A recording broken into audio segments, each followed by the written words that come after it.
Imagine that you are head of the data platform and your executive team wants to make an informed decision about the latest ad campaign. For that, you need to combine the customer data, sales data, marketing data, social media feed. You want to analyze these data sets and build an executive report articulating the impact of this ad campaign. This is great to get started, but as you talk to your team, your data engineers tell you that they're already struggling in keeping up running hundreds of pipelines that they have. If you talk to data analysts, they tell you that they're struggling to meet SLAs to their business teams. When you talk to your data stewards, they tell you newer and newer data sets are being generated and they're struggling to consistently discover and govern these data sets in your organization. And finally, when you talk to your business analyst, they tell you they are spending too much time in creating reports and too little time in analyzing the data. I'm sure many of you have faced these challenges at some part of your data journey. Now, the question to ask is, can generative AI and machine learning accelerate insights to your data? And can generative AI and machine learning help you scale your data infrastructure? That is the crux of this talk. But before we get to the depths of this talk, let's briefly chat about generative AI. So, what is generative AI? What's so cool about it? Unlike machine learning that focuses on past events and creates the model for predicting the future events, generative AI creates novel content, often mimicking the human creativity. That's the coolness of generative AI. Now, over past few years, having access to vast amount of computational power and GPUs at cloud scale, coupled with the fact that you have scalable data infrastructure that allows you to process hundreds of petabytes of data, and finally, newer algorithms that can help you build machine learning models with hundreds of billions of parameters made generative AI possible. As you can see here, having a scalable data infrastructure was one of the key reasons what made generative AI possible. So, what are the key components of scalable data infrastructure? In order to understand that, let's look at an end-to-end data lifecycle. Your data resides in a variety of data sources. They can be OLTP sources, streaming sources, on-prem sources, third-party vendor sources. You want to be able to ingest, cleanse, transform, and integrate this data to find a comprehensive view of your business. You can use something like AWS Glue for data integration. Once the data lands in target systems, you want to be able to catalog, discover, and govern your data sets on a consistent basis. For that, you use AWS Lake Formation or Amazon Data Zone. The data lands in data lakes or in cloud data warehouse such as Amazon Redshift. You can further process and transform these data sets and make the data available for machine learning. For that, you can use big data service such as Amazon EMR, or you can build machine learning models using Amazon SageMaker. Once you build the models or the large language models, you could consume them in building generative AI application using Amazon Bedrock, or you could use them in your business intelligence layer using Amazon QuickSight. This kind of stitches the end-to-end data journey. Now I'm going to take a pause and talk briefly about myself. My name is Santosh Chandrachood. I'm the general manager for data integration. I've been with AWS over the last 7 years, and I've been part of the journey to build, launch, and scale many of the services that you see here. Now, while there is innovation happening across all axes of data infrastructure and many of the services that you see here, we're going to talk about three key areas. We're going to talk about AWS Glue. That means we're going to talk about data integration. We're going to talk about Amazon Redshift, and we're going to talk about Amazon QuickSight. So let's begin with data integration. Data integration is a very first step before your data analysis can begin. If you get this step wrong, you'll end up with incorrect results. That's the reason this step is extremely important. In order to do data integration, data engineers build data pipelines. Data pipelines are hardly scalable. They're often brittle. Data engineers end up writing and building a lot of undifferentiated machinery to make these data pipelines scalable and robust. They manage infrastructure. They manage the vagaries of source system and target systems and schema evolution and type systems. They also ensure they enforce rules to have high data quality in your data sets. Now, while a lot of this undifferentiated heavy lifting is reduced by using service like AWS Glue, you still need to author a lot of business transformation and business logic, which is relevant to your workload. For example, you could use visual authoring tools such as Glue Studio to build your data flow diagram that mimics your business use case, or you could write code using notebooks or code editors. But the question to ask here is, can you simply build highly scalable, robust pipelines using English? Last week, we announced Amazon Q for data integration. With this, you could use natural language to build data pipelines. It also acts as a subject matter expert at every step of your data integration, right from discovering your data sources to writing your transformation logic to operationalizing your data pipelines to also give you contextual help in troubleshooting your data pipeline failures. It also creates highly performant logic for first party data sources such as S3, RDS, and Redshift. Let's look at how Amazon Q for data integration works in action. You can simply ask a question about what are the best practices for using AWS Glue. It provides you comprehensive documentation. It provides you references that you can double click. Now you can start building a pipeline. You can join data sources in different locations in S3, apply your transformation logic, and write in a highly optimized format.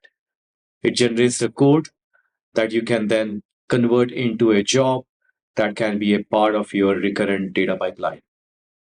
As you can see here, by just writing few English statements, you're able to generate a starting point, a boilerplate code which is highly performant that helps you accelerate your data integration process.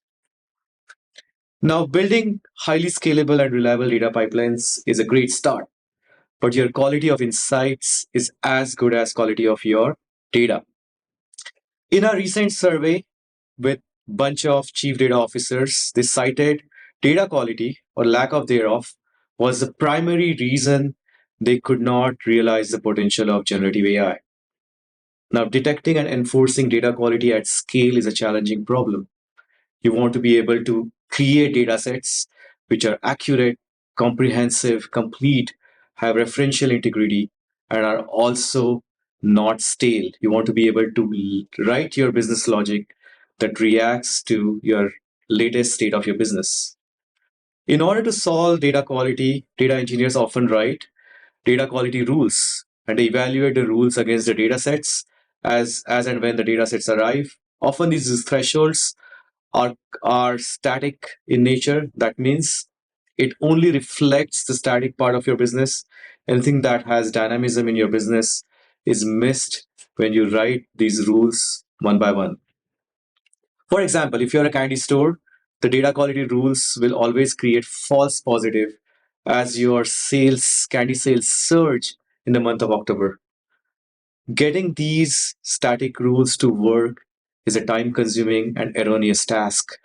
It just slows your business down. So the question that we should ask is, can machine learning be leveraged here to learn hidden patterns in your data sets and automatically recommend you the right dynamic rules?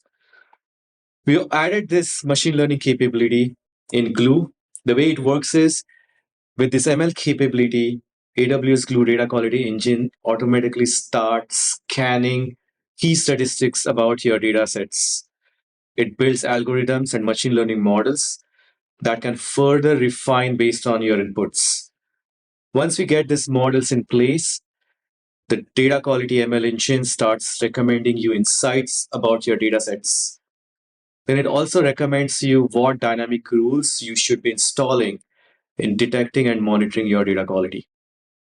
Let's see how all these things work by watching a short animation.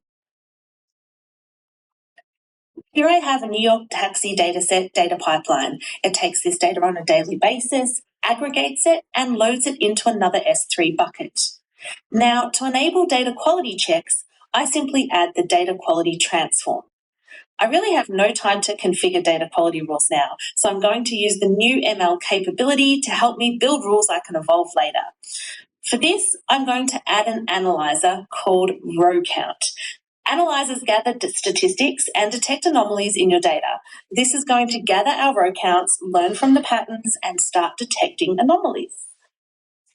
I've run this job a few times now for each new dataset, and Glue has learnt the patterns of my loads. Simply go to the Observations tab and notice that Glue Data Quality has already generated an observation about the abnormal drop in row count. You can also visually see this from our graphics. As you can see here, machine learning can be used to identify hidden patterns in your business. So to recap this part of the section, we saw how you could build highly resilient and optimized pipelines using generative AI, how you could enforce quality in your data sets using machine learning. Finally, these data sets land in your data lakes or data warehouse. That brings us to the second part of the discussion, Amazon Redshift and how we can utilize generative AI and ML capabilities for further acceleration. There are two classes of problems that we see here. The first class of problem is writing highly performant SQL is hard. It's essentially hard for users with less technical skills. So we want to be able to use generative AI to accelerate data analysis for less technical users.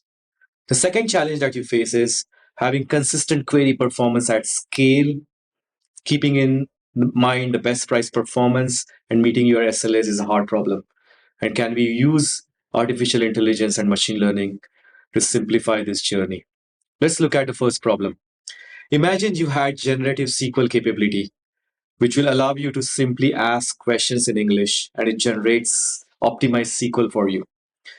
You can get started very quickly. This applies to both technical users and less technical users. You can also discover more about your data sets by simply asking questions in English. Here, you're also prompted sample questions that give you an idea about what's contained in your data sets. For example, you can refine one of the starting question and ask about top 5 users that purchased tickets last year. You can get a highly optimized SQL query and its output. You can further refine this by asking further questions again in English. Find important sellers.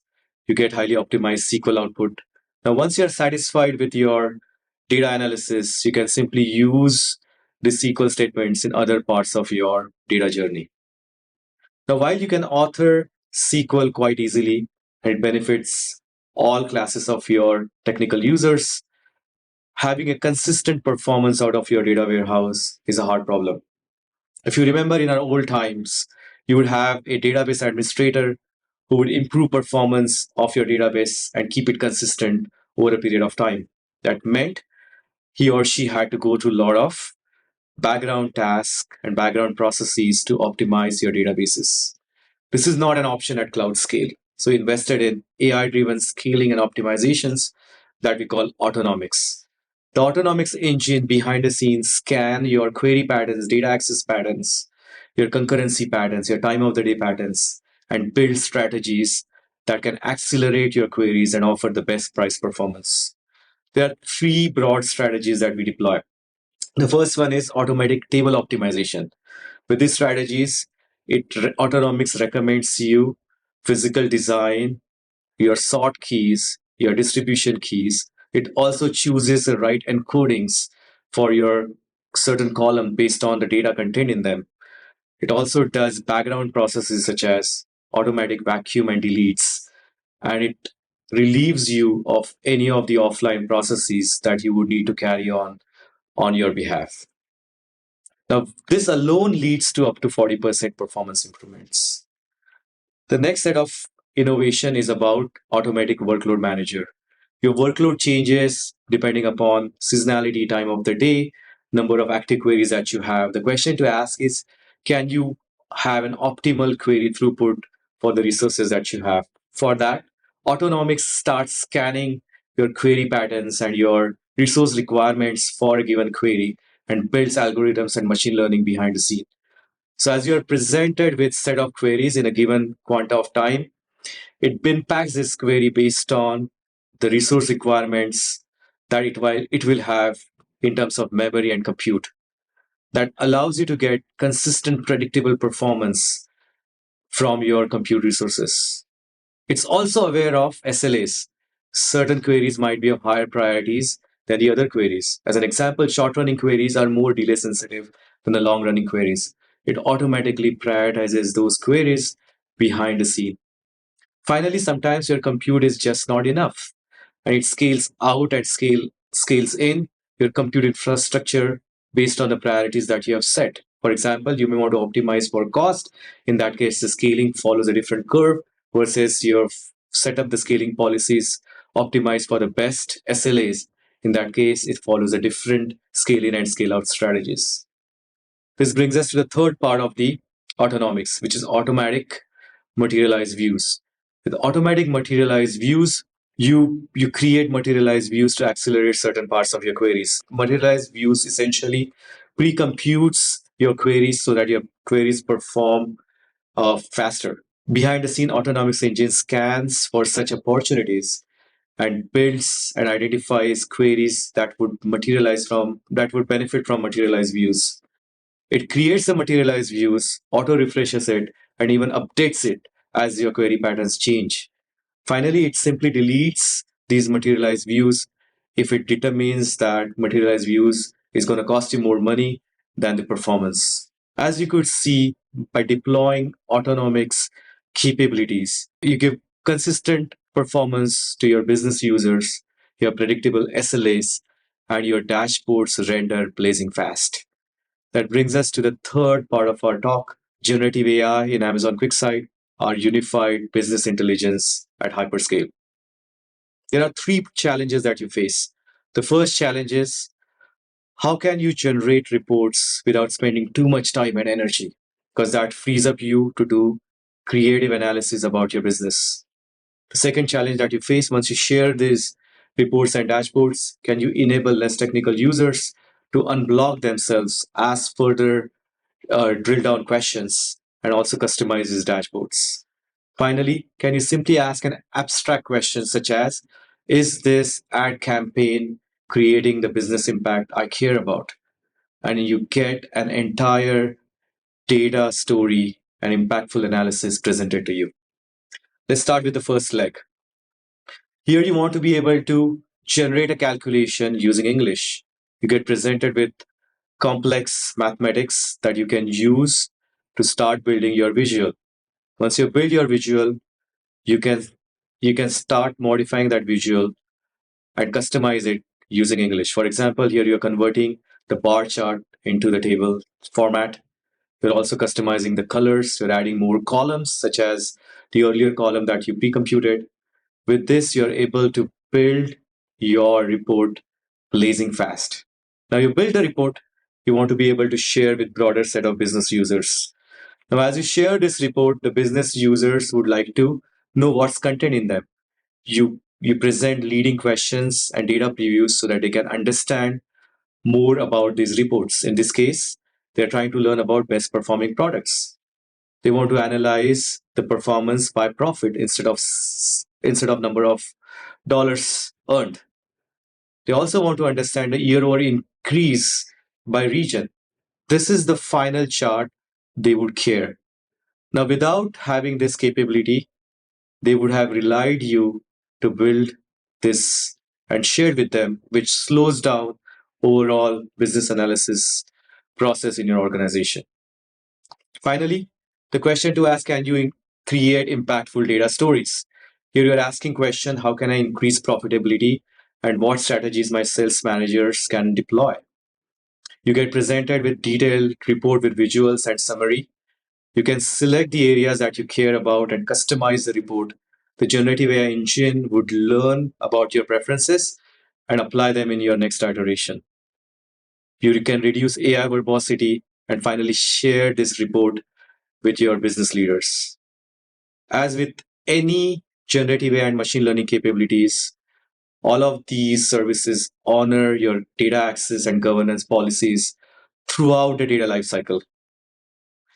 This brings us to the last portion of our talk, We opened this talk with an inquiry. Can generative AI and machine learning accelerate insights to your data and help you scale your data infrastructure? We looked at data integration process and we saw how English can be used to author resilient pipelines and machine learning can be used to enforce data quality. Then we talked about Amazon Redshift, where generative SQL can be used to author high performance SQL statements, and you can simplify scaling your data infrastructure with autonomics. Finally, we looked at Amazon QuickSight, how you can author dashboards blazing fast with generative AI and generate impactful insight and story and build your data stories by simply asking abstract questions. This brings us to the last slide. There's a lot of innovation happening in this space across the data infrastructure and entire data stack. If you want to learn more, please scan this QR code. You can learn about AWS Analytics, you can learn about Amazon Q, or you can build some cool generative AI applications using Amazon Bedrock. Thank you so much for listening to this talk. If you have further follow up, please reach out to me at the email address listed below. And have a great day.